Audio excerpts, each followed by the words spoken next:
March 5th, 1873 started as any typical day for the Hontvet family. But would you believe me if I said all it took was the wind literally blowing the wrong direction to set off a series of events that would lead to the gruesome murder of several women?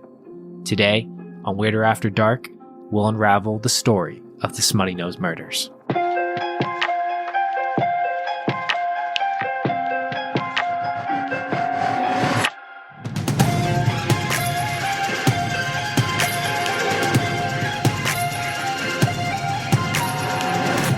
Welcome back to Weirder After Dark, the podcast where we get into everything New England weird. I am Sean. I'm here with my two co-hosts. I am Chris. I'm Kathy. And we have an absolute breathtaking story for you here today. But before we go ahead and we get into that, we just got back from, I'm a little ashamed to put this out there in the universe, but a Hot Wheels event. A monster truck Hot Wheels event. Get hyped. Yes. I still have a headache from all the fumes. Okay, yeah. Yep. A little lightheaded. Yeah. Need to get my oxygen level up a little bit. Yeah. If your lungs are damaged or you maybe don't go. This might not be the event for you. But did you guys favorite truck? Favorite monster truck? Bigfoot. Bigfoot. Yeah. Bigfoot was sick. I like the one. I don't remember which one it was, but one of them, they won the competition, like on the two wheels. Ah, okay. The wheelie competition? Yeah. And then the driver, he won, and they like talked to him after, and they were like, how do you feel about it? And he's like, you know, you're doing it right when you're looking up at the sky. And I was like, oh my God. Yeah, that's intense. That's yeah. yeah. I thought he was going to like flip over. That will not be the coolest quote we hear today. Just throwing that out there. That's pretty cool. That will not be the coolest one we hear today. I think personally, I don't know, there was something that I was really drawn to when it comes down to Gangsta. Maybe because I kept calling him a bad boy. I don't know. but That did really bother you. It was, okay, we're at weird. a children's event and they're just like, the vandalous villain bad boy, Gangster. And it's like, do we have to throw the bad boy part in there? That seems a little scandalous for children. I don't know. It was weird. It was fun. The dirt bikes were sick. Yeah. Oh my yeah. God. How the do we dirt not? bike, yeah. The dirt bikes might have been the coolest part of the whole thing. Seriously. Yeah. I'm not going to give this away in case you all decide to go to these Hot Wheels events, but there is, right before the intermission, It was cool. there is something called Octagon. It is living rent-free in my head an hour and a half later and will be for the weeks to come. But that we're just going to leave it there. Yeah. See it for yourself. But with that, like I said, we got a pretty interesting story here today that I will be leading. Are you two ready for this? I'm ready. Yeah. All right. Well, this story is about the 1873 on Smuttynose Island. A couple murders took place. Are you guys familiar with that at all? The Smuttynose murders. I know about this. I do not know the story, though. I want you to know, Chris, that just drinking Smuttynose IPA does not count as knowing the story. I rescind. What about you, Kathy? Have you? Yes, I've heard of it, and I've watched like some ghost shows and stuff on it that All they've right. gone and investigated the island. Well, you might have some really interesting stuff to add because I am not going to be sharing a tale about ghosts. We're going to hear a story where family's compassion leads to broken trust. A story that could have ended colored in beautiful kindness, but instead we're going to see it end to violence. But ultimately, this story is really going to make you question who you open your life and your home to. And in order to tell the story, I want to take us off the coast of New Hampshire and Maine to the Isle of Shoals. It's a small group of 9 islands that sit approximately 6 to 7 miles off the coast. The first recorded English landfall in the Isle of Shoals happened in 1614 by an explorer, Captain Christopher Levitt. I feel like you have to say captain's names like that. I don't know. That could just be me. Anyways, when his 6 ships discovered the islands, they were uninhabited, and Captain Levitt described the islands as follows. I neither could see one good timber tree, nor so much ground could be made as for a garden. The place is found to be good fishing place for 6 ships, but more cannot be well there. So 2 stars? 2 stars. Yeah, it wasn't a good place. He's probably not going back. Really low Yelp reviews. Yeah. I shared this quote because I thought it did such an excellent job describing just how barren these islands are. This isn't Hawaii, guys, all right? This doesn't have a diverse range of life that would make living on these islands easy. The highest elevation of these islands is approximately 80 feet above sea level, and the largest island, Appledore, makes up a measly 95 acres of land. These islands might have some small shrubbery, small pockets of soil for some small gardens, but they, at the end of the day, are really mostly rock. And for that reason, they will never be able to sustain any substantial population or life. If that doesn't drive home just how hard it'd be to survive out here year round and the lack of resources that were out there, I want you to think about the notorious frigid winters in New England. Now imagine that hell combined with the solitude, beating ocean winds, no trees or hills or mountains to break up the wind, and imagine that consistent exposure to the elements the individuals on this island would have to endure. A year-round living on the Isles of Shoals would not be for the faint of heart.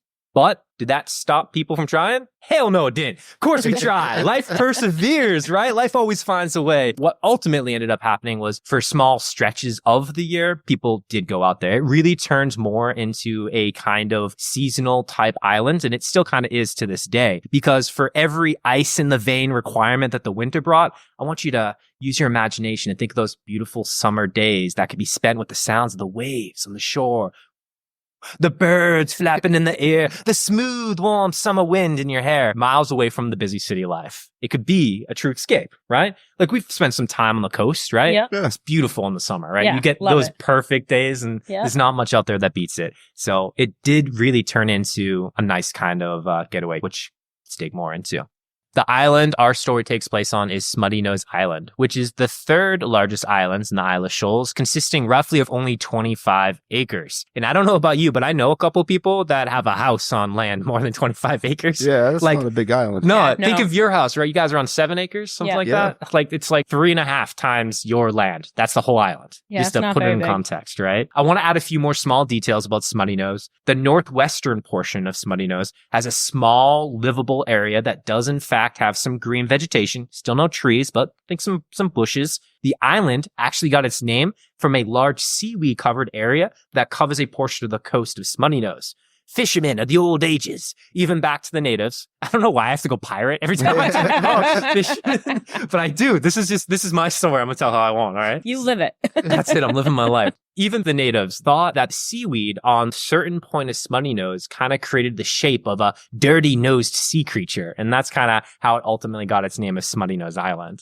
Today, the island sits uninhabited, but it once was the home to a small village created by the Haley family, who built a home they lived in and eventually established the Mid-Ocean House of Entertainment, the first ever hotel in the Isle of Shoals, and one of the first in New England. This was a hotel built specifically for vacationers and tourists and was looked at as a resort and escape from the busy life of Portsmouth and Boston. With this, the island became a small boom as the Haley family built several other hotel-related commercial activities on the island, including a brewery, let's go, a bakery, a blacksmith shop, and a grits mill. Do you guys know what a grits mill is? I've never been to a grits mill. I have been to a brewery. All right, there it is. There it is. I actually just Googled it right now because I probably should have done that before I wrote this episode. But a grits mill grinds grain into flour. So All right. they could take care of the bare necessities, kind of, Jungle Book it out here on the island. Jungle Book it. Bare necessities. Come on. God, that was bad. It was That was bad, a huh? dad joke, and I was totally did not not catch it. Okay, all right. So they had a bunch of these kind of commercial activities that they also built out there so that the vacationers could be there and be comfortable. By the late 1800s, Smuttynose also had several small residential houses,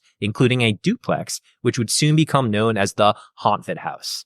But even with the boom, it was a seasonal existence with very few and albeit hardened souls staying on the island year round. In fact, it was usually just the caretakers of the island who would remain there in the cold months. After the death of the Haleys, Smuttynose Island in the Mid-Ocean House was purchased by Thomas Layton, a local businessman and politician in 1846. In fact, Layton would purchase multiple islands from the Haley estate and the state of Maine. Now, I just want to ask, if you had island money, would you buy an island? Yeah. Yeah?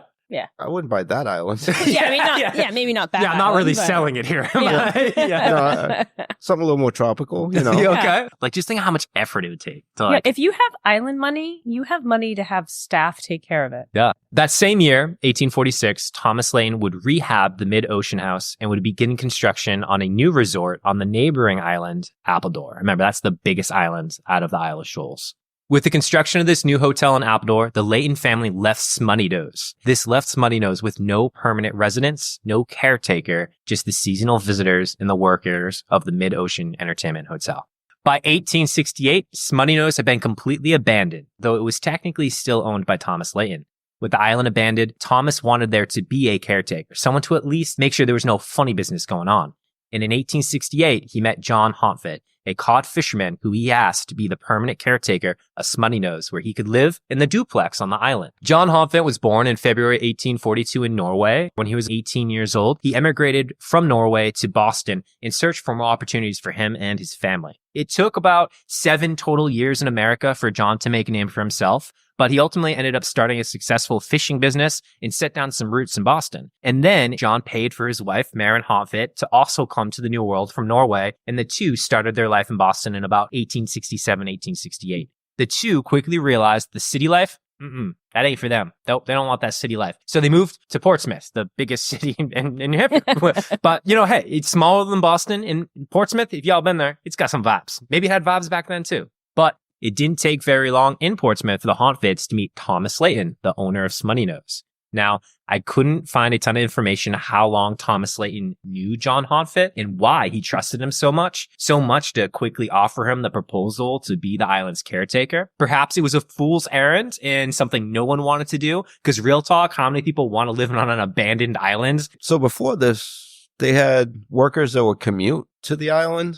I think they stay there during the season? It was seasonal. So they would live on the island as they were taking care of the hotel. So he's hiring a full-time person to kind of oversee the island. Yeah, basically. And like I said, I just don't know if it's like, hey, come live here for free and just be the caretaker. Or, I don't know, it sounds like this guy's a hustler. Maybe he's just like, yo, do I have an opportunity for you? For $1,200 a month, you can live on this abandoned island. Like, I don't know what the exact exchange was, but... It's got bushes. Yeah. And some cod. And it doesn't smell. Yeah, you might be able to grow, maybe like 6 tomatoes. Like, come on, man. Like, this is a great place. But we got a brewery. Eventually. No one's saying to run it, but we got a brewery. Yeah. Either way, John took him up on the deal. And it very well could have been just because he was a fisherman. And what were the Isle Shoals known for? Fishing. Yeah, fishing. That's really what it's known for there. Either way, I think it speaks to the Hontvet's character that in such a quick period of time, they could find themselves propositioned with this opportunity. No matter how it happened, and it did, John, Maren, and their dog, the cutest name ever, Ringa, moved to Smuttynose Island, where for the next few years, they would live happily and prosper. In fact, an article from The Atlantic titled A Memorable Murder by Cecilia Thaxter, a poet who lived on the Isles, wrote the following about John and Maren. From the little town in Norway came John and Marit Hontvet to this country, and 5 years ago took abode on this desolate spot in one of the cottages facing the cove of Appledore. There they lived through the long winters and lovely summers, John making a comfortable living by fishing, Maren, his wife, keeping as bright and tidy as a sweet little home for him as a man could desire. The bit of garden they cultivated in the summer was a pleasure to them. They made their house as pretty as they could with paint and paper and gay pictures, and Maren had a shelf for her plants on the windows. And John was always so good to her, so kind, so thoughtful to comfort her and do whatever she pleased. She was entirely happy. But Cecilia Thaxter's account of the Hontvets goes even further to describe just how beautiful these people sound. The world does not know how gentle a life these poor people led, how innocently happy they were in their quiet days. The more I see of the natives of this far-off land, referencing Norway, the more I admire the fine qualities which seem to characterize them. Gentle, faithful, intelligent, God-fearing human beings. They daily use such courtesies toward each other in all who come in contact with them, as puts our rude Yankee manners to shame. The men and women living on this lonely island were like the sweet, honest, simple folk we read of. Full of kindly thoughts and ways, they rejoiced to find a home just such as they desired in this peaceful place. Took such pleasure in the little house and the little things, and they kept them so neat and bright, in the flocks of their hens, their little dog Ringer, and their humble belongings. It truly seems like they had it made. They had their heaven on earth on this island. Like, who's writing this? Like, she's a poet, man. Yeah, it's just her job. She needs to make this sound beautiful, and I'm falling in love. But we can't just leave it to one account to describe someone's character, right? So I searched for more, and it wasn't just Cecilia Thaxter who recalled these accounts. Several families living around the surrounding islands all spoke extremely highly of the Hontvets. You have to imagine in a community like this, several small islands chained together, everyone who lived out there year-round likely knew each other, what they were up to, and likely intimately. They depended on each other for safety, resources, livelihood, and they all spoke of John and Maren as a complete stand-up group of humans. What a ringing endorsement, man. Yeah. Well, things seemingly even get better for the couple in the form of their family in 1871. Karen Christensen, Maren's sister, decided to visit Smuttynose from Norway. Karen had been recovering from the loss of her husband, who died months before. And Maren, being lonely on the island and wanting to be there for the mourning of her sister, extended her an invite for a visit. During the visit, Karen decided to stay on the Isle of Shoals and was actually able to find employment as a live-in caretaker by another family on the Shoals over at Appledore. So now not only does she have this happy existent Maren and John, but now they have some family in the area too, which is, just lovely, right? Yeah, that's Can I nice. ask, this is the 1800s, right? Yeah, 1870s, yeah. So they're taking rowboats back and forth between these islands? Ooh, yeah, they're called dories. A lot of the time is exactly what they're taking, which is pretty much just like a fancy rowboat, a little bit bigger than a rowboat. They've got the sticks. They're doing this back and forth. Well, that's good a call. little scary. Yeah. That's a tough commute. Even a quarter mile, he's like, I don't know. Am I going to make it today? Yeah. These people were used to this. This is their lifestyle, right? And you got to think, most of the people living on this island, they're fishermen. So Yeah, they're pretty hard. yeah. Now, fun fact, we're going to get into this a little bit more in a few minutes, but dories, the same kind of big rowboats that they use, that's what people are going into the ocean with to do fishing most of the time, are just big ass rowboats. Oof. Yeah, we're gonna. I don't like to kayak by myself. yeah, Kathy, you weren't even in the ocean. You were in a lake, and you didn't like to kayak by yourself. Yeah. So, we're gonna dig all into that in a few minutes here. And John, I couldn't find a ton on how he afforded to start the business. Was it money made from his time living in Boston and Portsmouth? Did he have money saved from when he immigrated from Norway? But he immigrated at a pretty young age, so I can't imagine he had a bunch of money saved. Either way, there was not really a ton of specifics about how that all happened and came to be. But John was able to purchase a 40-foot schooner named the Clarabella, which is just, what a name, the Clarabella. You want to come with me on a ride on a Clarabella? I can't say that. It just sounds so fancy, right? Come tell me it doesn't sound fancy. It does. Yeah, Okay. it does. It's just like, hey girl, you want to come on my Clarabella? 40 foot, that's a big boat. Yeah, it is a big boat, right? This was a big deal too. Most who fished off the Isle of Shoals didn't own schooners. See, schooners are larger boats with potentially multiple masts and sails. This allowed them to harness the power of wind. Most fishermen at the time were utilizing dories, which is basically an oversized rowboat that can only cast 1 or 2 lines at a time. So the ability of having a schooner allowed you to extend your reach in the waters, but you could also increase the amount of fish that you could catch, increase safety, and increase the type of different fish that you could fish for. It was an absolute game changer. And John was one of the only people with this type of boat in the area.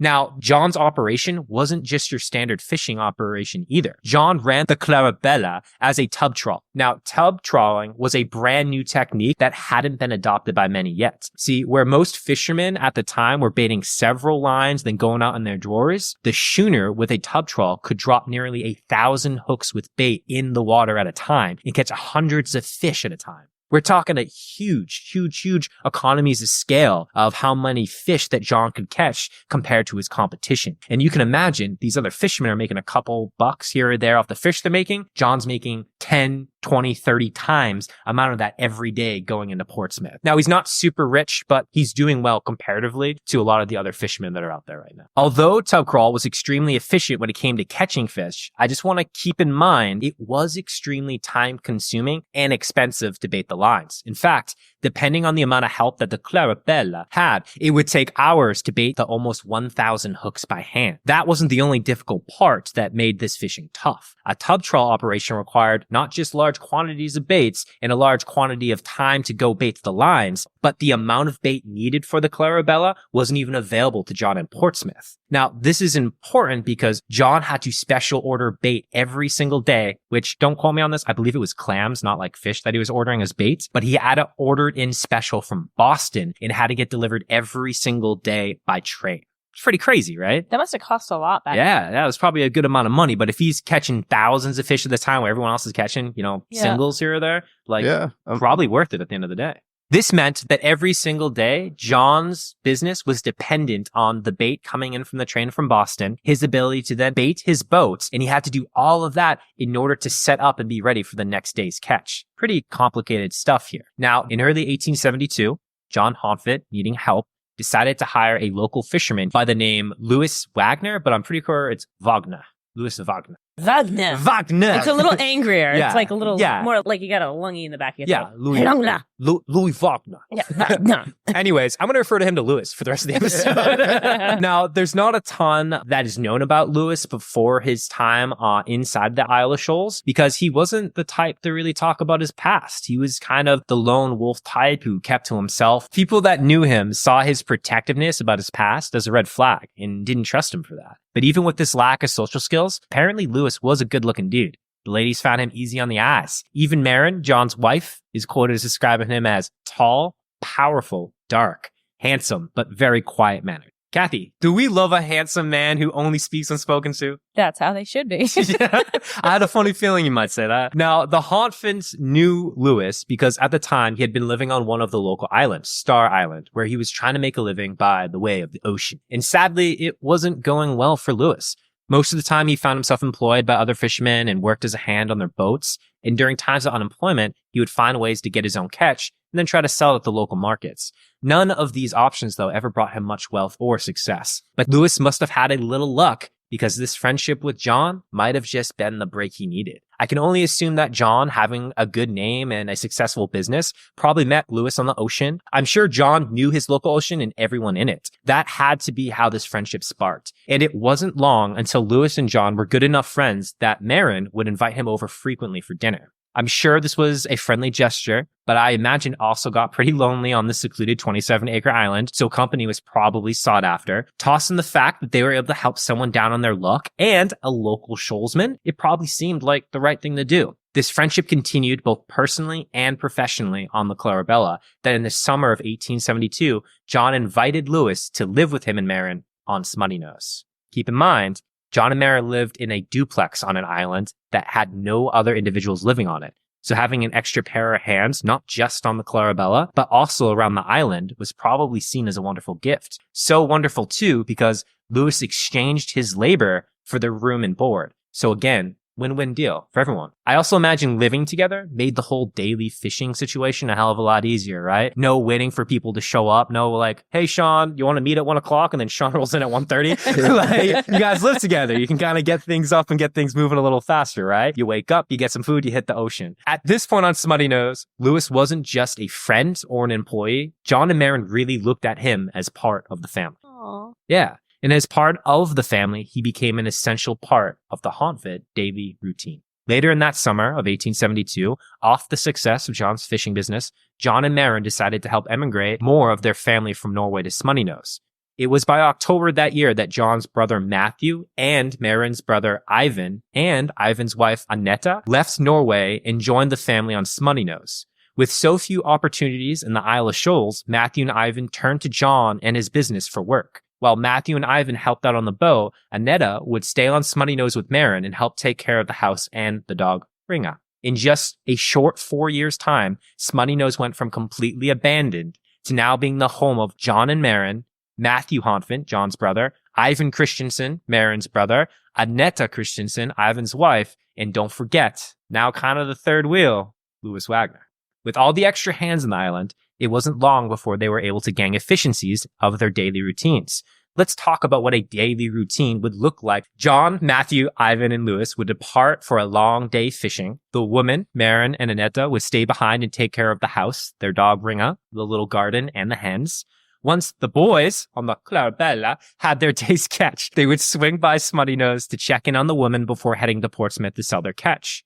During this stop on Smuttynose, John would leave one of the men behind with the woman, and the other men would return to Portsmouth, sell the catch, receive the bait from the early train from Boston, bait the lines with the help of some dock workers, then return to Smuttynose by the late evening. But soon, with all the extra hands to help with John's business, Lewis's help was no longer needed on the ship. There were more hands than work at the time, and the family blood was always going to come first at the end of the day.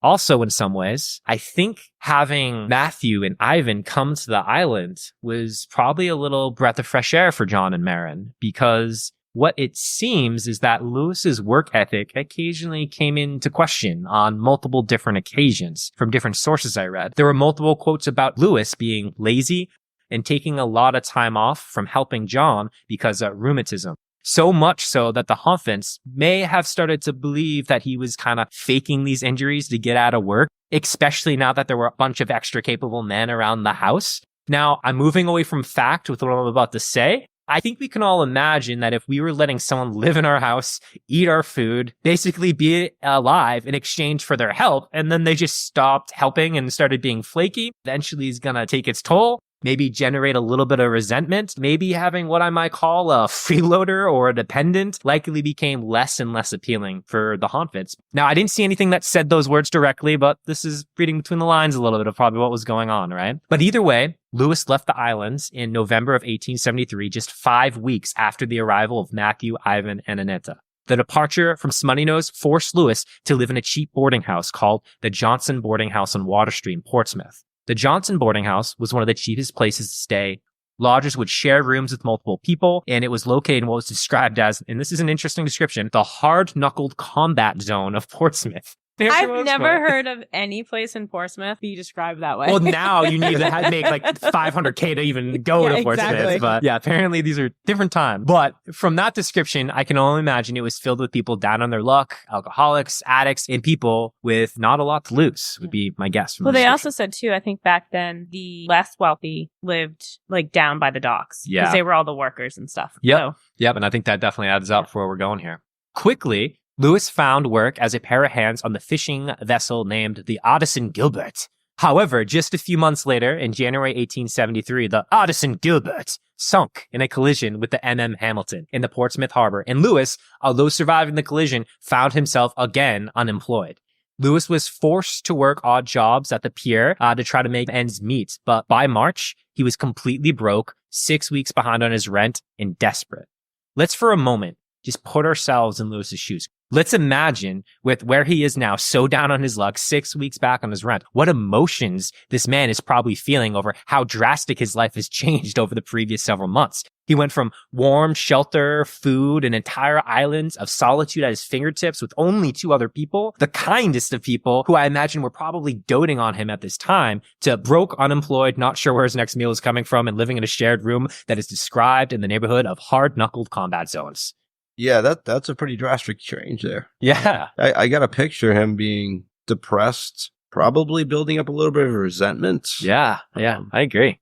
Yeah, I was going to say, I bet he's probably like really angry. Yeah. Just really angry and bitter that like his life has turned out this way. I agree. Even if he could look at the Hontvets and be thankful for the kindness that he showed his way, I'm sure he looked at the situation right now as stolen from him. Yeah. Like he, at one point, it's everyone else's fault but his. Yeah. At one point, they referred to him as family. Yeah. And then the actual family comes in and he just gets kicked to the road. Like, I'm sure the Hontvets meant nothing by this, right? Like, they were helping him out and doing their deed. And like, they can only support so many people. But I think deep down, we can see, just as Chris and you were alluding to, like some resentment, maybe some victimization was brewing inside of Mr. Lewis here. Yeah. If you can't see that, the fact that he just stopped working. I don't know. You're family until we don't need you. Yeah. That's pretty cold. I think it's fair to say that, like, even if he wasn't pulling his own weight, he probably still felt those feelings, right? Yeah. So, like, even if he knew he was in the wrong, this was stolen from him. And I think we all have met some people like this inside of our lives, right? Where it's like, no, it wasn't taken from you. You quit. You stopped trying. Like, I'm not here to continue doing you and giving you favors, right? Like, you got to show up for your end of the deal. And I think even knowing that he probably was not meeting his part of the bargain, he probably still felt like the situation was taken away from him. Even if those feelings of resentment or victimization didn't exist, Lewis was desperate and likely was days away from being on the streets and having absolutely nothing. Which brings us to March 5th, 1873. Now, we talked a bit earlier about the Hontvet routine and what it looked like. Well, the routine without Lewis Wagner was very similar. However, on March 5th, this day wasn't going to end like any other day. In fact, March 5th had an unfortunate string of events that not only would change the day's routine, but would change the history of Smuttynose forever. See, right off the bat, March 5th was destined to be slightly different than any other day. Marin's sister, Karen, had actually found her way to Smuttynose from the local island Appledore. Why? Well, she recently secured a job as a seamstress in Boston, and with a few days before it started, she was visiting the island to spend the last days in the Shoals with her sister Marin, and of course, Ivan's wife, Annetta.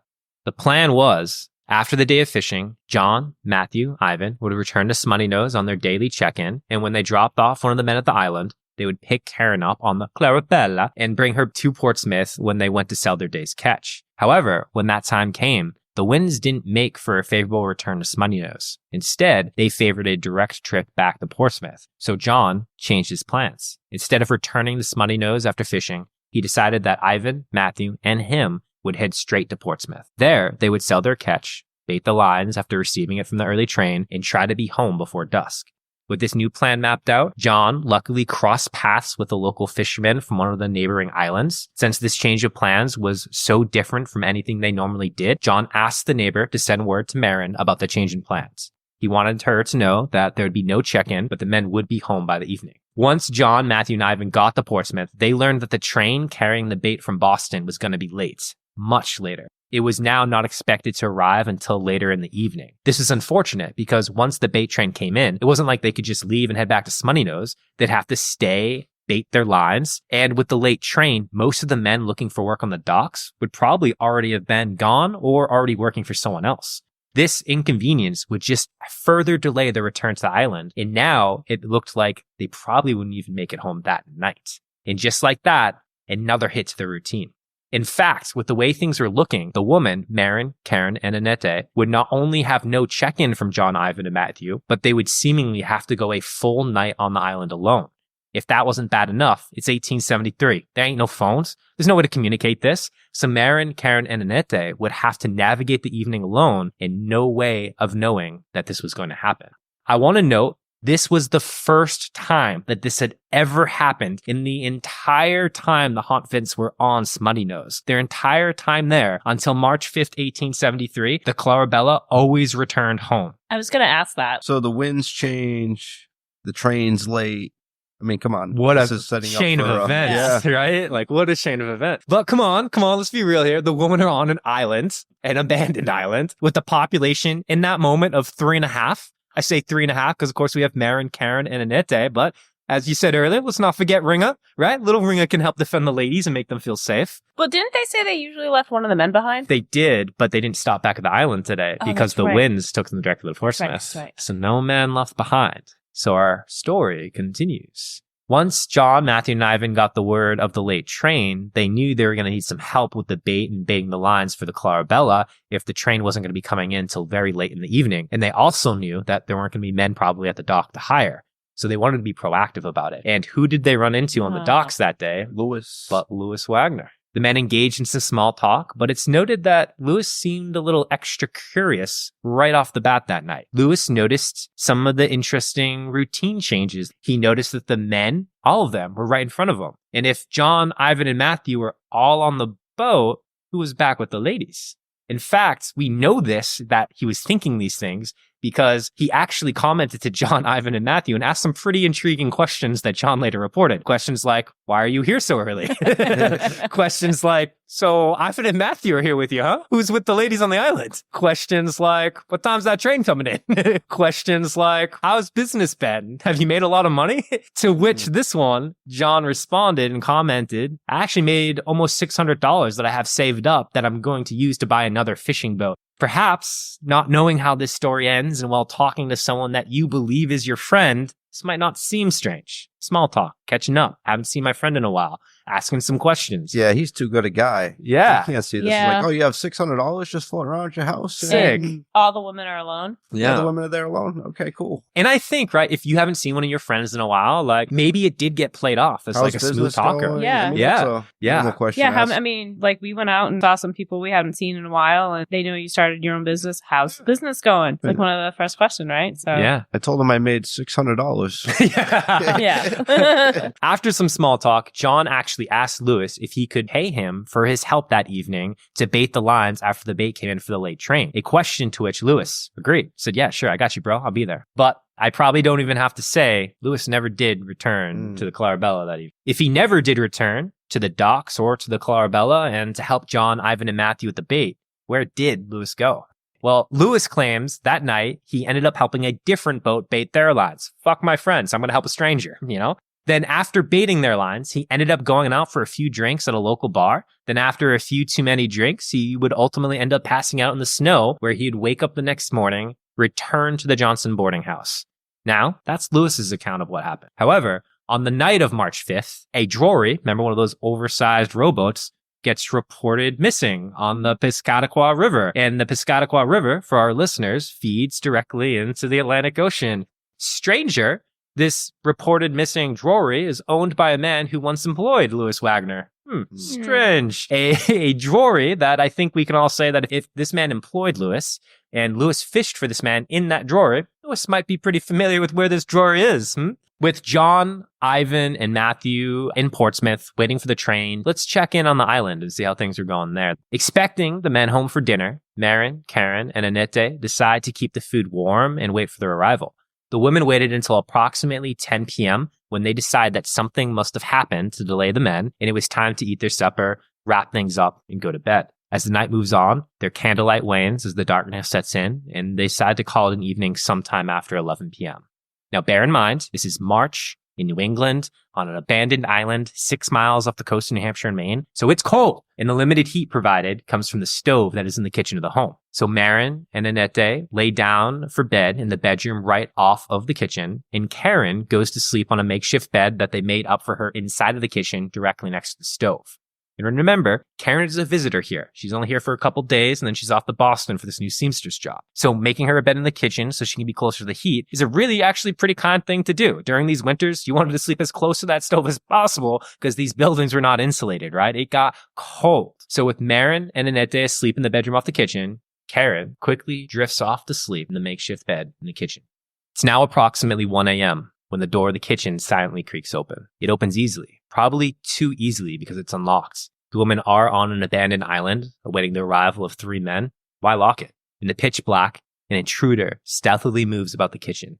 So quietly, in fact, that it doesn't even wake Karen, who's asleep directly next to them. This intruder isn't armed, but instead has brought a piece of wood with them. The intruder wedges the piece of wood directly in the door handle of the bedroom where Marin and Annette were sleeping, effectively setting a trap. A trap to keep the sleeping woman locked in the bedroom if they were to wake. It's immediately after the wedge is placed that Ringa, Marin's precious pup, barks louder and then louder and then louder. Being jolted awake, I imagine Karen's heart begins to race as she awakens from Ringa's bar. Through the darkness, Karen can make out the silhouette of a body in the corner of the room. What the hell? Who is it? Must have immediately been what jolts into her mind. I can only imagine that moment she must have felt fear, panic, concern. Whatever it is, she must have been able to talk herself into assuming that it must be one of the men arriving back from Portsmouth because all she yells out is, "John, you scared me." To which in return, she only hears Ringa's barking.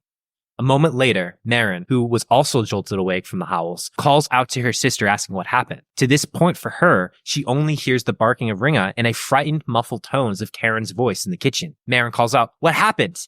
Again, Karen responds, "John scared me." And she clearly thinks she is seeing John as a silhouette. Maybe it's not John. And if it's not, it's Ivan or Matthew just returning from Portsmouth. In the state of panic, the intruder grabs a kitchen chair by its legs, and with all of their force, they bring the chair rattling down across Karen's head. A wild commotion ensues as the sound of the chair impacts Karen's leg, and it echoes throughout the house. Hearing the chaos, Marin attempts to rush out to see what is going on. I can imagine the screams and the yelling from Karen as she's trying to recover from the blows, and I imagine Marin hearing the screams of her sister, banging on the door, trying with every ounce of her strength to open the door to the kitchen, but with every pull or every push, she fails. The door, it's wedged shut. I can imagine how helpless and trapped she feels as she hears yells for Karen being continuously struck, blow after blow from the intruder. As Karen tries to defend herself, she manages to gain just a little bit of leverage. She's able to stand up. That leverage, though, it doesn't help much as she then gets taken by the intruder and is thrown against the very door where Marin and Annette are trapped in. When Karen's helpless body makes impact with the door, the woman catches a small break. The wedged piece of wood snaps and the door swings open. Karen's body falls into the doorway entrance.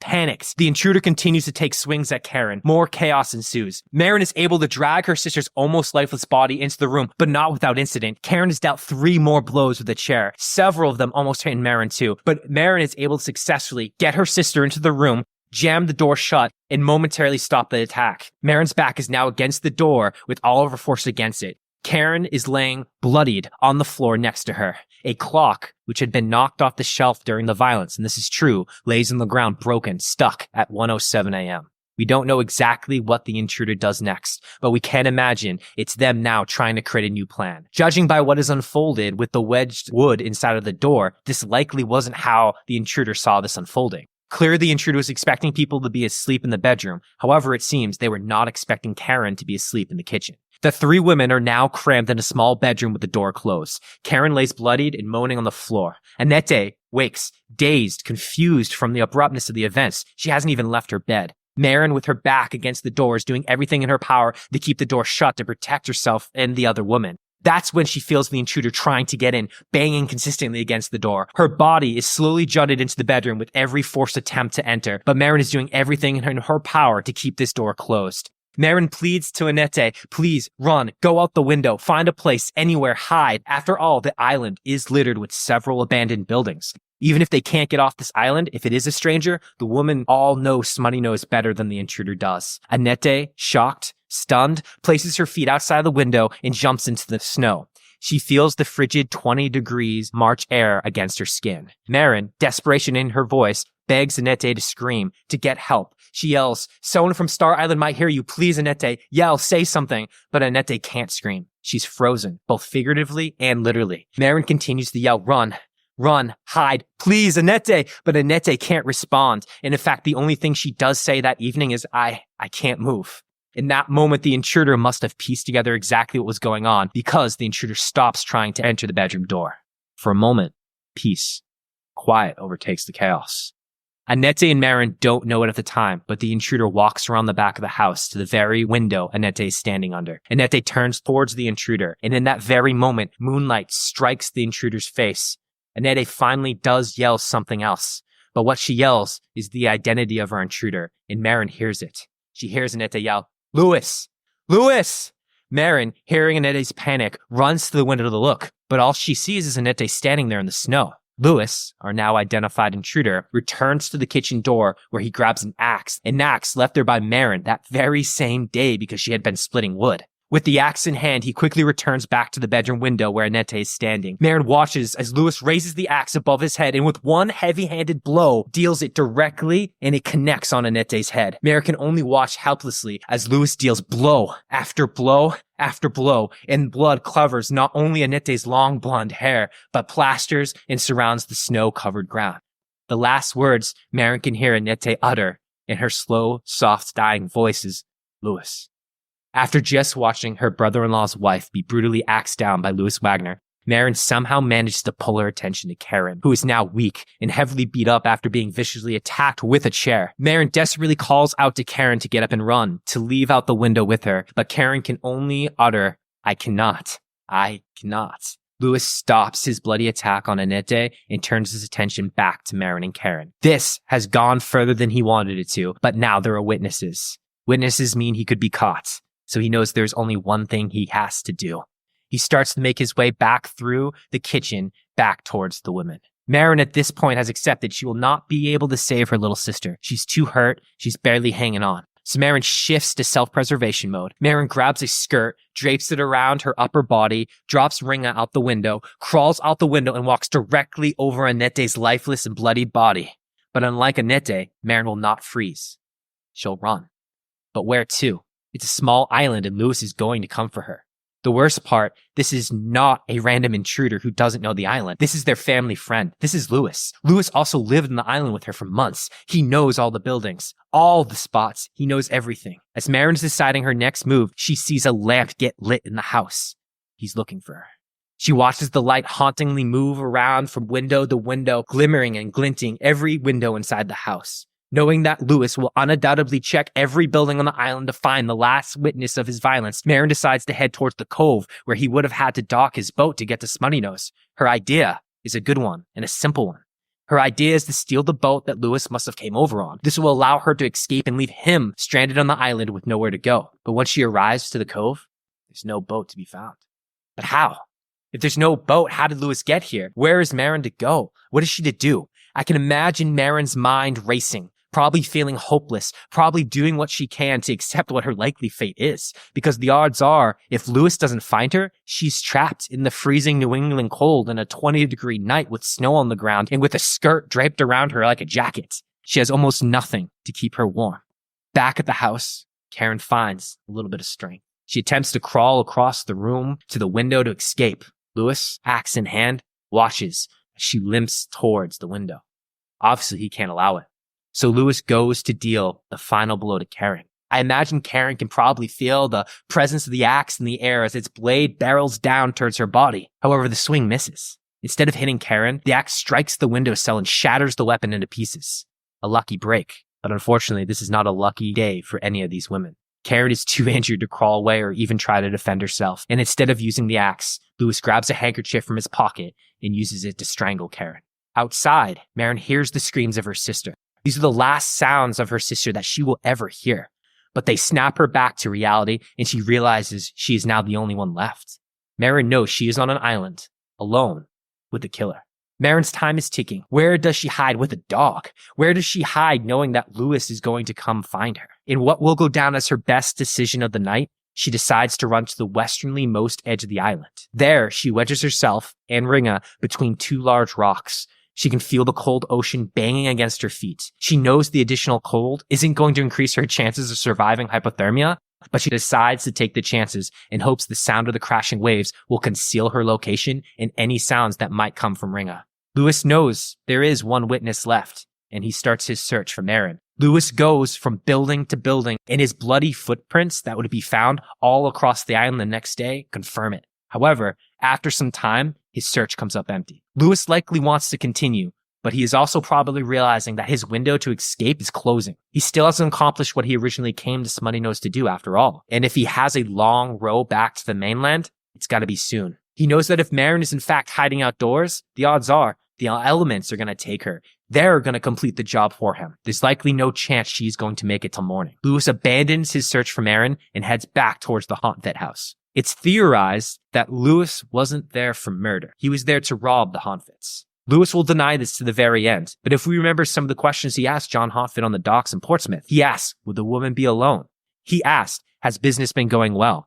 John even mentioned saving $600 for a brand new schooner. We also know that Lewis was hard up for cash and was days away from being kicked out of the Johnson house, left to living on the streets. Let's also keep in mind, back in 1872, $600 goes a long way. It actually was about 3 times as much money as Louis Wagner can make in one full year's of work. $600 approximately comes to about $15,000 to $20,000 in today's money. Not a ton of money, but it's enough for someone down on their luck about to be living on the streets and someone with nothing to lose.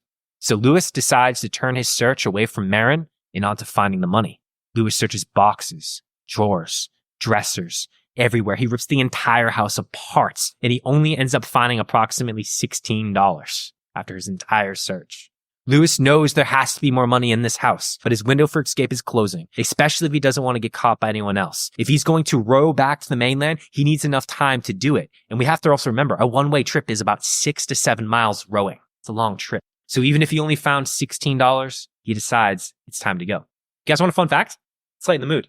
Fun fact? Okay. Fun fact. One source that I read quoted John Hontvet actually admitted there was exactly $600 inside of the house that Lewis never found. It was actually stashed between a pair of sheets in a drawer he did open. Lewis opened the right drawer. God. He was just so lazy or probably so much in a rush. He just didn't pull the sheets apart to find the actual money. All the money he did spare, that $16, was just like pocket change of John's, as well as the savings from his brother Matthew and Ivan that were inside the house. So all of this, and he walked away with $16, which is approximately $350. Do you guys have any reactions to this like brutal murder we just walked through? Why did she freeze? Did she freeze just because she was scared? Annette? Yeah. Yeah, I think it was just pure terror. Literally just froze. She just didn't know where to go. Yeah, I think like Chris has said this before on the podcast, right? Like people tend to have like 3 responses, right? It's like fight, flight, or freeze. Yeah. And Yeah, she froze. she froze. Froze. Literally. There's no safer place for the girls to be, right? They're literally on a deserted island. The captain's got to be feeling pretty good about leaving them there late at night. Yeah. That must have been terrifying, though. This is the first time that the men have never come back. They didn't come back in the afternoon. Now they're not coming back at night. Yeah. That must have been really scary. They must have been really worried, thinking, are their husbands even alive? Yeah. You know? I'm sure they didn't think they were about to get murdered. I'm sure they thought there must have been a shipwreck. Right. What's holding them up in Portsmouth? Yeah. You know, like no way anyone could foresee this. And then just the chance that Karen was sleeping by the fireplace, Yeah. and had she not been there and maybe in the bedroom with the other woman, None of this happens. none of this would have happened. Oh, I haven't even processed that thought. That's crazy. Yeah. Instead of just being the nice, kind, caring people that they were, Yeah. like you said, right? Like they put her by the fire because they're like, it's cold, it's drafty, you can sleep by the fire, it's the warmest spot, sleep there. But had she just gone in with them, wedged the door shut, probably having no intention to hurt anybody, gonna sneak in, wedge the door shut, Ringo will be quiet. Like Even if dog, he's barking there, even if he's barking, no one's gonna see me. whatever. He can go Nobody in, else is steal on the money, island, so and hear he the can dog be out. bark. Yeah. Yeah. And I actually hadn't even considered that portion until right now. Yeah. And that just kind of hit me Yeah. powerfully. I knew this story was a string of It's unfortunate events, right? just The another wind one. blowing the wrong way, Yep. sending them to not come flying the The Portsmouth. train coming in the late. train coming in late. But now you're right. Now Karen just happening to be visiting the island that night. Karen just happened to be, instead of sleeping in the room with the girls, sleeping inside the kitchen. It's just unfortunate event after event one after event. the other. Yeah. Just, whew, it's kind of heavy. Yeah. All right, you ready to dive back in? Yeah, I want to know Yeah, what I gotta find happened. what happened. Yeah, I want to know what happens to her. Before Lewis leaves, he drags Anette's body from outside back into the house. Why? No one truly knows why exactly he did this. But it gets weirder. Equally as strange, evidence suggests that he made himself soup and tea and sat down to drink and eat it before he left. Investigators figured this out because they found the teapot still warm on the stove with his blood and handprints around the utensils, the teapot, and the bowl that was found. Can I ask a question? Please. You're in the middle of a robbery. It turns into a triple homicide. Double homicide. Double homicide. Almost triple. Yeah, trying for triples, but Going for triple. double. He's assuming the third Yeah. one's out there. Yeah, no triple double today. You got to row back 7 miles Yeah. before morning, and you stop and make yourself I know, right? tea and soup. Yeah. Well, yeah, because that was the other What? thing too, right? Because he's so lazy that he can't find the $600 that's in the drawer that he rummaged through, Yeah. and he's got to get back because he's in a rush. Yeah. But he still stops to have tea and soup. You want to hear a weirder part that I didn't add into the story? Supposedly, from the reports I found, he brought the food with him and then just made it there. It wasn't like food that he found inside the house. So my gut check says that, he was a fisherman. He's used to rowing, but I think each direction, 7 miles, that's still probably a lot of work. Yeah. So I think he probably anticipated I might be tired. I'm going to need to refuel in order to get back to row the 7 miles back from the island. So that's the only logical line I could draw when I was kind of thinking my way through it. But And he also wasn't planning He on wasn't planning to murdering 2 women, Yeah. searching the entire island for the third one. yeah. It's hard work murdering women. I mean, I'd be exhausted, need some soup. Well, he some wasn't tea. planning on murdering anybody. Yeah. Yeah. I feel like that's a pretty solid belief that you can have that. Yeah. That's why he put the wedge in the door. I think so. I don't know. He wasn't It's- planning on killing People anybody. be built different. You're going to hear some interesting quotes in a few minutes that I'll be interested to see what you think afterwards. Okay. Well, I would think you would go off of pure adrenaline at that point. Yeah. What yeah. you- Yeah. The 7 miles, you're going to figure it out. You don't need to eat. After a hearty meal and tea, Lewis headed back to the Drury that he had stolen earlier that night in Portsmouth, a Drury that he rowed in the calm seas and hid on the far side of the island so no one would see him come to the ports. Hence why Marin couldn't find That's it. why I wasn't in the cold. As daylight begins to creep, Lewis rows himself back to the New Hampshire shoreline near Newcastle, where he ditches the stolen Drury. Interestingly enough, the Drury ends up washing up next to a local spot in Newcastle called the Devil's Den. That's just some dark irony that that's where the boat ends up. But anyways, Lewis ends up having to walk from Newcastle all the way back to the Johnson boarding house on Water Street in Portsmouth. Once he gets home, he feels like he escaped. He's completely unseen. He's victorious. He's unscathed. However, just like the rest of this story, it's not going to unfold exactly as we expect. Luckily for Marin, Karen, and Annette, many of the staff and lodgers were already awake. Witnesses report state that when Lewis arrived, he looked windburnt and exhausted. He acted erratic, and 2 witnesses even claimed he wore a blood-covered shirt. A shirt that would later be discovered pushed down of the toilet in the outhouse. Several witnesses even come forward with a few statements of their conversations with Lewis. One mentions he said he felt badly about the previous night and that he's gotten into trouble and is afraid he'll be taken. Another claims he said, "Farewell forever."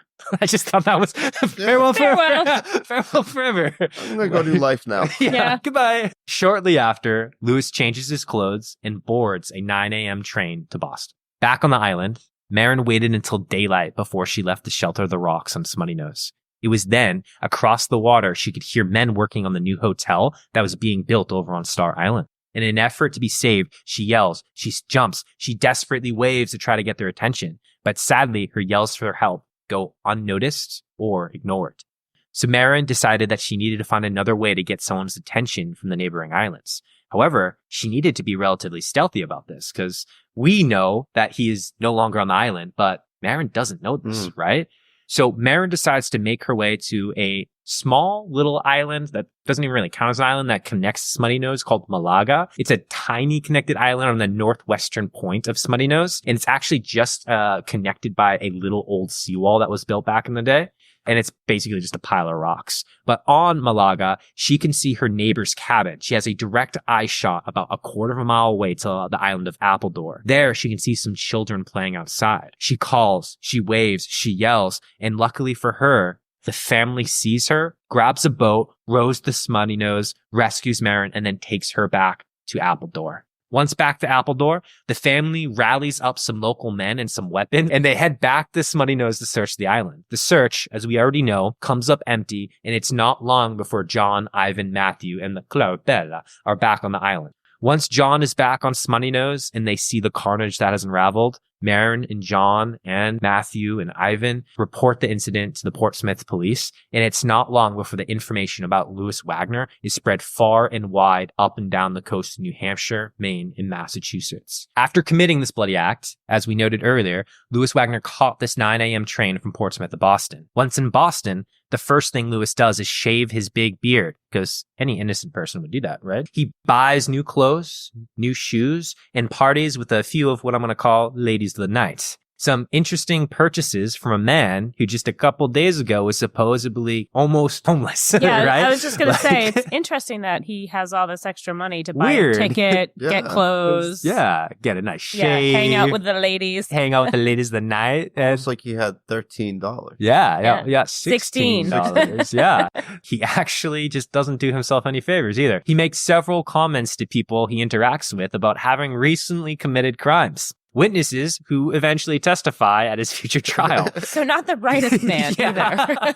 Not at all, right? He's already said farewell forever to people. He chucked his deuces and went to Boston, like 35 miles away. So he's lazy. What have you been up to? I've been committing crimes. And not very smart. So to the shoemaker, he said something along the lines of, and I quote, I'm not making this up, I've seen a woman lay as still as a boot. Jesus Christ. It just killed me when I read it. What? Like, yeah, you can't stop talking like you're incriminating yourself, buddy, but like, that's what you're saying? She was as still as a boot.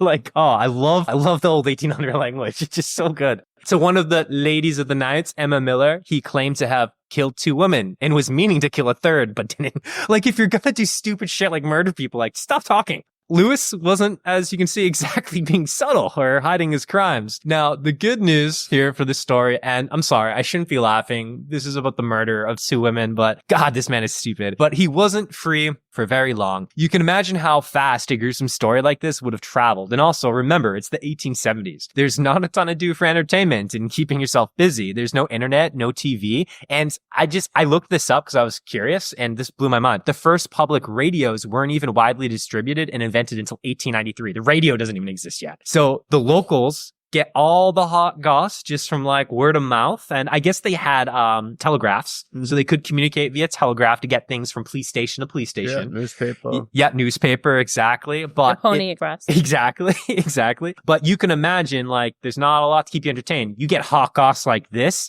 man, it is the most interesting and entertaining thing of the day, right? Like the Bachelor just drops type of entertainment, right? They're ready to go. And it wasn't, as I said, long before Louis was captured. In fact, he was captured on March 6th. The very day of the murders. He didn't make it very long. It was, when he's telling everybody. Yeah. And it was actually... I was on the run. How long? Yeah. 6 hours. 6 hours. It took him to figure it out. But I've confessed 18 times from Portsmouth to Boston. Believe this not, this is not the stupidest part of the story. And it was said he was captured without incident. That evening, Louis was transferred back to Portsmouth by train, and the locals were pissed. So much so that Louis was greeted at the train station by mobs of people. The people were disgusted. They were chanting. They were condemning Louis for what he had done. And there weren't just hundreds. There were thousands of people who showed up, and they threw stones at him. They lit torches. They called for Louis to be hung that night right there inside of Portsmouth. But the police were able to hold the mob off, and Louis stuck to his guns. Even in that very moment, he proclaimed his innocence and referred to the Hontvels as his friends. How could he ever do something like that to a friend? This man is delusional. Yeah. Stories I read claim that Lewis almost seemed to enjoy the attention and the brief fame he was getting. You have to think, this was absolutely the talk of the town. He was someone. He was getting all of the attention on him. I also want to add that he apparently was a wonderful liar. I don't know if I believe that sentence after everything I'm hearing about this man, but they said he was a wonderful liar and was considered good looking, as we stated. And for those reasons, many people, specifically many people in the woman community, believed he might have been innocent. Stupid women. Apparently, before and during his trial, he had many woman visitors and women who would write him notes saying that they believed him, that they couldn't believe that this crime he was being set up for. And all because he was just a handsome man. What is it? Like, it's women like that give the rest of us women bad names. Yeah. Like, if there's somebody that is in jail for committing a vicious murder or doing awful things, have better goals in life, women, and do not go after them. They are bad people. I don't know what it is. You'd think, too, he murdered women. Right? Yeah, be better. Hey, come on, man. No, but he's so handsome, though. Yeah. He's so dreamy. Now, we're going to quickly talk about his Dear trial, God. but I'm just going to add a quick sentence here for you, is that it's claimed, now again, we weren't there, I don't know this for sure, right, that the courthouse during the trial, it was about 75% women that were inside watching the courthouse, watching this handsome man. They wanted to just get a peek. Louis Wagner was put on trial on June 9th, 1873 in Maine, because technically Smuttynose is in Maine, where after 9 days of testimony and only 1 hour of deliberation, Louis Wagner was in fact found not guilty. What? No, I'm kidding. Guilty. He's guilty. No, he was found so guilty. I just wanted to mess with you. Lewis's story was, well, let's just say inconsistent. Again, he claimed to help bait trawls for a different boat than John's that evening. But when asked which one, he just happened to not be able to remember the name of the boat, the name of the captain, or where the boat was docked. Couldn't remember any of that stuff. After going ahead and helping some random boat with their baits, he supposedly went out drinking. But again, couldn't remember where it was located, which tavern, but he remembered he had lots of drinks. I thought he was a good liar. I don't know. I don't know. That didn't add up to me either. From what I read, even the claim of him drinking and getting too drunk and passing on the snow, super suspect. Because when the investigations took place, everyone who knew Lewis, even the Hontvet, said he wasn't much of a drinker. He never drank. This man was not a drunk. Like, this wasn't something that he did. But there was more than enough evidence that had already racked up to point the finger against him. And I just want to recap the evidence real quick, because there's a couple pieces that I didn't share in the story just because I didn't want this to be a 3-hour podcast episode. First off, we obviously have the first-hand account of the survivor, Marin, who was there, who saw him with her own eyes and heard her sister and Annette recognize the murderer. Second, remember how Karen was visiting Smuttynose and she just happened to be there before she was off to Boston? Well, Marin that day gave Karen this special cute little custom button as like a parting gift. When Lewis was arrested, guess who had the button? Oh, God. Lewis. Lewis happened to have the button on him. So, all of a sudden... Thank God criminals are stupid. Yeah, right? Anne and Mary Johnson, the individuals who helped run the Johnson boarding house in Portsmouth, where Lewis was staying at, claimed that he was wearing a bloodied shirt when he arrived home on the morning of March 6th. That bloody shirt was found stuffed in a toilet. And after looking at it, which I can only imagine what that must have looked like, the woman confirmed that it was indeed his shirt, and they were in a unique position of knowing they did his laundry. So they're just like, yeah, his shirt was always fucked up and had this rip in the spot. The rip's in the spot. Mm-hmm. It's his shirt. They also testified that Louis Wagner did not, in fact, come home the evening of March 5th. They claimed that when they saw him the morning of March 6th, not only did he have that bloody shirt, but his face was windburnt.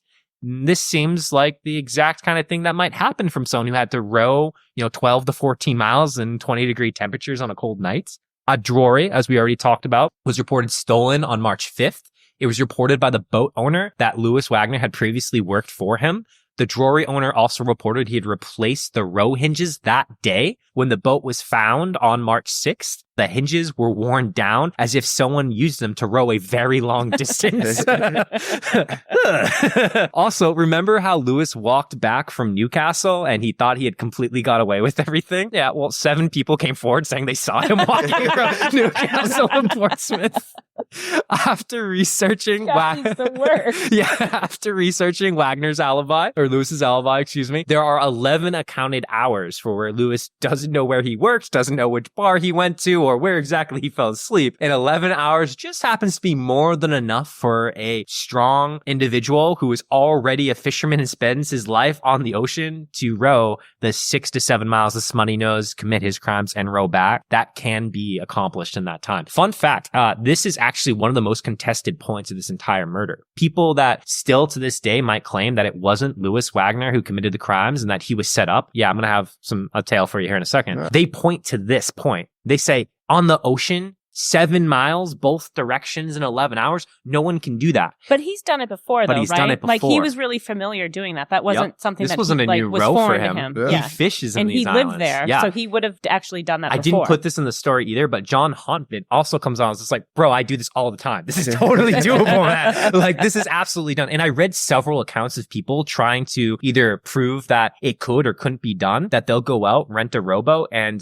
people who are not in shape to do this Yeah, I was will going be to say, like, what, "It's like, hard people work." like us who Yeah. are like, They're like, it's let's hard go work, try to disprove this. but I can do it. Yeah. You know, so like, I do want to note though, it would take some calm seas in order to do this, right? If it's crazy, 6, 7 miles is going to be incredibly tough. If you were to look up the weather report for the night of the murder, completely calm seas. So it all kind of adds up against them. We're not done here though. Let's continue on with this stack of evidence going against them. If Lewis didn't do anything suspicious, I'd ask why the random trip to Boston that morning? why randomly that's a just good taking question. off, right? Also, why did you shave your beard that morning? That's kind of coincidental. Why the purchases of new clothes, new shoes, all of that stuff? If you count up all the new clothing Lewis purchased and include the ticket from Portsmouth to Boston, guess how much it approximately comes to? $16. $16. The exact amount of money stolen from Smuttynose. Plus, how did someone with no money afford all those purchases and the train ride? As we already accounted, the shoe shop owner said that Lewis made the comment, "I've seen a woman lie as dead as a boot." And 2 other Bostonians that I didn't include inside of our story said that they told him, "I just killed 2 sailors." Maybe he was changing the story a little bit, didn't want to be so truthful that they were women. Maybe thought he'd be judged if they were women and thought differently if it was, "I killed 2 big men" or something like that. Not sure, but did say I killed 2 sailors. And then we have the story from the Lady of the Nights, Emma Miller, that I shared with you, where he said, "I killed 2 women and meant to kill a third, but didn't get around to doing it." But most damning, several fishermen from the Portsmouth area even came forward and said that over the several months prior to the murders, that Lewis made comments around the fact he knows where money was, but he might have to kill to get it. Yeah, that's brilliant. Yeah. Yeah. Now that changed my opinion of this. If that did happen, to me, that changes the story from "I'm going to rob my friends because I'm down on my luck" to "I know I might have to kill to go ahead to do this." Yeah, up to now, it sounded like a robbery gone horribly wrong. Yeah.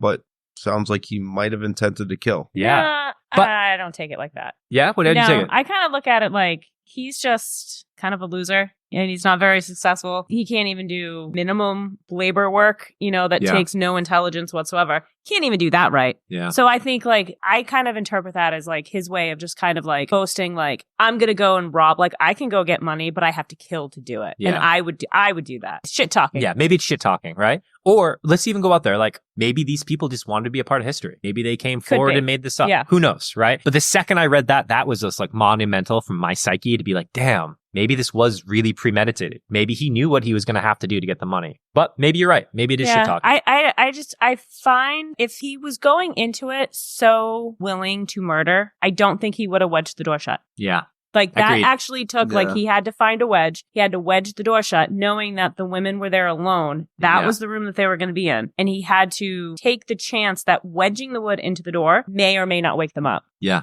Yeah. That took time for him to do. If he didn't care, he would have just... He didn't bring a weapon either. He used a chair he found as a weapon. I mean, that's like pure panic. Much easier. Yeah. For sure. Well, with the mountains of evidence, the conviction, in my opinion, I think you two will agree. Yeah. Makes perfect sense. Yeah. This makes pretty good sense. I think he definitely did it. Yeah. But do you guys want the stupidest part of the story? Oh, God. It hasn't happened yet.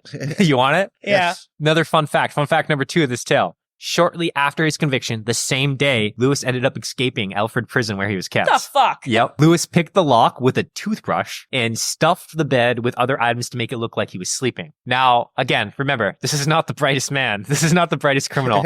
Lewis did end up being out for 3 days, and he roamed New Hampshire for those 3 days. He eventually was recaptured in Farmington, New Hampshire, where he claims, I wasn't trying to escape. I just wanted some exercise. And I wanted to visit some of those hot ladies that visited me in jail. Like, what? No, man. I wasn't escaping. I was just off for a run. Yeah, I was just trying to get a run in, bro. Yeah. Like, it's all cool. I was just getting some exercise. Yeah, like, what? I'm just going to go get some exercise and go have some sex. I just want to be factualized. He did make the exercise comment and did say he wanted to visit the woman in jail. He didn't actually say he was trying to hook up with them. I added that in there. That's what he's doing. But yeah, come on. Like, read between the lines. That's what he's going. Well, he was luckily recaptured, like I said, 3 days after his escape. I have a question. Yeah. Did he tell people that he had escaped? Probably. Need to know. Probably. Like, how many people was he like, I'm on the run? Yeah. Literally getting exercise on the run. I murdered 2 people. I was convicted 3 days ago. I'm going to die soon. Can I stay with you? Yeah. Lewis claimed innocence all the way up until his death. He even became devoutly religious in the months leading to his death, claiming that God would not allow an innocent man to be hung. And he asked, why would I want to kill my friends? Which honestly, that's a good question. Why did you want to kill your friends, bro? And how could someone kill these people who showed him nothing but kindness and generosity? Lewis even made the bold claim that Marin probably was the one who killed the women. Till this day, some people believe that rumor, even though it was perpetrated by Lewis himself. People to this day, some people think Marin did it. There even was a story and a movie written on an alternate ending of Smuttynose where Marin was the murderer. This is like something some people do believe after looking at all these facts, which blows my mind. Like, I couldn't, a lot of mystery here. Yeah, I couldn't find out why would you think that. But a lot of people get stuck up on like, there's no actual evidence. I think this is false. He had the button from Karen to Marin, but people point to that there's not a ton of evidence saying he was on the island, and they say that there's no way someone could do 12 to 14 miles of rowing in one night in an 11-hour window and get back. And some people just truly think that he wasn't the guy. What was the motive for her to do it? Yeah, there was some claims that, I didn't add this into the story, but Annette, so Ivan's wife that came over, was supposedly incredibly gorgeous, long blonde hair all the way down to the legs. And there were some claims that maybe there was like a realm of jealousy. Was there some type infidelity? Now, there's nothing I saw that led proof to any of that, but some people claim from Lewis, who probably continued spreading rumors, that there was weird happenings going on. And Lewis said, hey, I lived there for months. There's some weird shit going on over there. It's not as happy as everyone makes it out to be. So when you really took like some of Lewis's claims from what he said, I think that's really what they're kind of standing on. But I think we can all look that if you're a man with a gun against your head and you're about to die, say anything. You're going to say anything to try to get out of it, right? Like even turn religious a couple months before. What was his excuse for the bloody shirt? Did he have an excuse why he had a bloody shirt? There was no good excuse other than he said it wasn't his. Yeah. Fair. He claimed his innocence even on the day that he was hung on June 25th, 1875 for the murders in Maine. Right before he was hung, he even said, it wasn't me. He shaggied it. It wasn't me. I saw you dancing on Smuttynose. Wasn't me. I saw you on the rowboat. It wasn't me. So that's how we should be making light of this. Some dreadful murders. But he couldn't believe that though, right? Like if he went into it not actually intending to murder them, when he says, why would I do that? Yeah. Why would I go there wanting to kill them? Yeah. I mean, if you think about the way he's saying it, like, and what he's saying, that actually is probably true, right? Like, why would you go there intending to kill these people who were really nice to you? Yeah. Well, he probably didn't. I mean, I don't think he did. That'd be my opinion. I don't think he went there with the intention of actually killing them. And so by him saying, why would I do that? Probably was true. It's probably true, Yeah. right? So like in his mind, he's saying it and he's like, no, I am being truthful. I'm sure he can probably justify compartmentalize it too, right? Like, hey, like that wasn't my intent. Right. Like, I didn't mean to. Why I'm still would I a good do that? guy. I just had to do what I gotta do, you know? After the murders, John and Marin Hontvet moved off of Smuttynose Island to Portsmouth, where John continued his successful fishing business. John and Marin ended up actually having a daughter who they named Clara, not Clarabella, just Clara, who was born 4 years after the murders. Ivan was so devastated after the murder of his wife, Annette, he became somewhat of a recluse, and he wouldn't even speak to anyone unless they directly spoke to him first. And even after that, he barely would utter any other word. For the remainder of the summer after the murder of Annette, Ivan worked as a carpenter on Appledore, but then returned to Norway, and there supposedly has been no trace of what happened to him after him returning to Norway. Yeah, that's sad. Yeah, super sad. Today, if you visit Smuttynose Island, the Hontvet house is no longer standing, but you can find the foundation there that still lies. You can, however, find the very rock called Marin's Rock that Marin hid under when she survived Lewis looking for her for the evening. So that is still there. I think we should eventually try to make our way over there. We need to check that out. I'm thinking sometime in March. Yeah. We'll get a rowboat. March 5th. Give it a go. Give it a go. I don't think you can. I think we can do anything we were willing to put effort into, Yes. Kathy. No, I'm saying I don't think you can actually get rowboat, like ferries, over to the island. Your dad's got a boat, Chris, right? Can we borrow that boat? No, we're going to get a rowboat. We gotta get a We're going to rowboat. borrow a rowboat. We're going to make the trip under 11 hours. Okay, let's do it. Let's do it. Wait. Does that include murder? Because I'm out. I'm not going. Yeah. How far are we following this trail? But yeah, thing I wish we did do differently today is I wish we each had a Smuttynose IPA in our hands and we were cheersing with that. Yeah. Missed opportunity. I really like the accents thrown in. Thank and you. The, You know, the added acting to I really wanted to bring this to life, leave my mark on the story. did. Do you know what I also found really interesting? Don't want to do this story, the Lizzie Borden case, but I think I have no choice. Because, Chris, in one of your recent stories, I think it was the Bridgewater Triangle, Yes.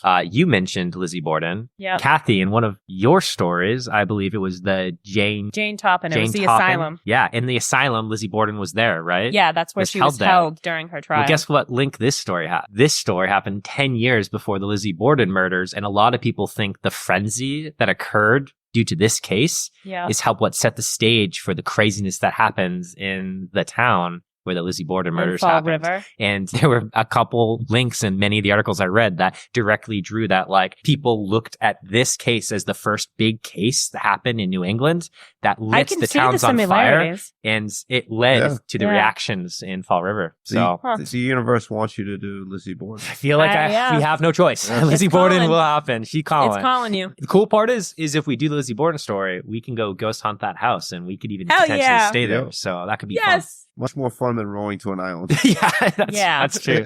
That's true. This was a good one. I Yeah, enjoyed it. very well done. Thank you. All right. Well, I hope our listeners enjoyed it as well. And in fact, if you did, come on and like this audio, subscribe, send it to all your friends, your loved ones. You're awesome. They're awesome. We're awesome. So let's introduce us all to some more awesomeness. And don't forget, you can also find us on our Instagram at Weirder After Dark. There we'll go ahead. We'll make sure that I post some of the links to the research that I did, as well as some images of Smuttynose Islands, the Hontvets themselves, as well as I'll let you all judge exactly how handsome Mr. Lewis Wagner was. We've got some photos, so feel free to go ahead and comment if you would visit him in prison. And as always, we all here hope you keep it weirder after dark.